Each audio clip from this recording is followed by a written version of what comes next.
ọgọ́rin móríbọ lọ́wọ́ ikú bí bàálù tó ń lọ sí Port Harcourt bó ṣe balẹ̀ sí Benin.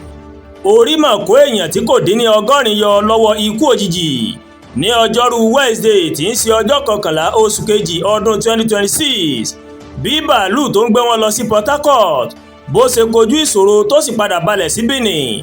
Gẹ́gẹ́ bí a ṣe gbọ́, ìlú Èkó ní ọkọ̀ bàálù arikair ló mà ti gbéra, ṣùgbọ́n kò lè dé Port Harcourt tó máa ń lọ tó fi kojú ìṣòro láàrin ọ̀nà.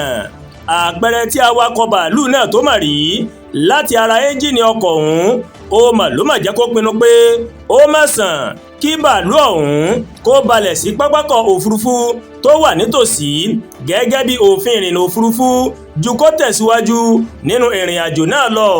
Kí ló ṣẹlẹ̀ gan-an? Agbẹnusọ iléeṣẹ́ ọkọ̀ òfurufú náà Bánjí Ọlá mà ṣàlàyé pé bàálù náà rèé máa ń lọ sí Port Harcourt lásìkò tí ikọ̀ tó ń ṣe àkóso rẹ̀ ṣàkíyèsí nǹkan kan láti apá òsì ẹ́ńjìnì rẹ̀.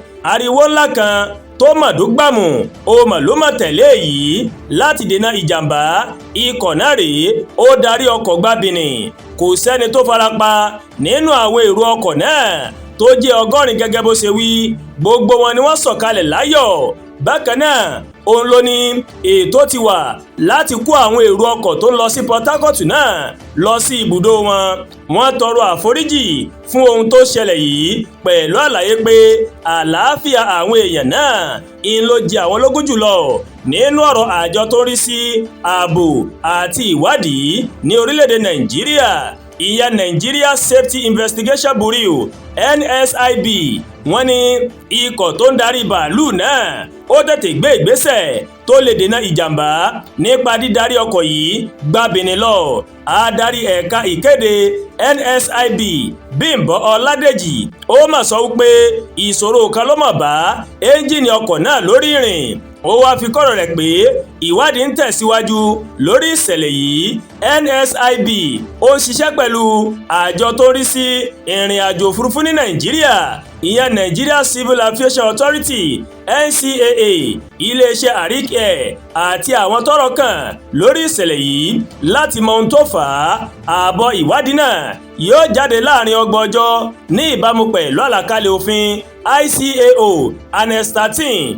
Àbọ̀ ìwádìí tó kángun yóò sì jáde lẹ́yìn ìwádìí náà. Bẹ́ẹ̀ ni Ọládèjì bẹ́ẹ̀ ló wí. Kí Ọlọ́run ọba Elédùmarè kó máa pa àlọ́ àtàbèmí àti ìmọ̀ o.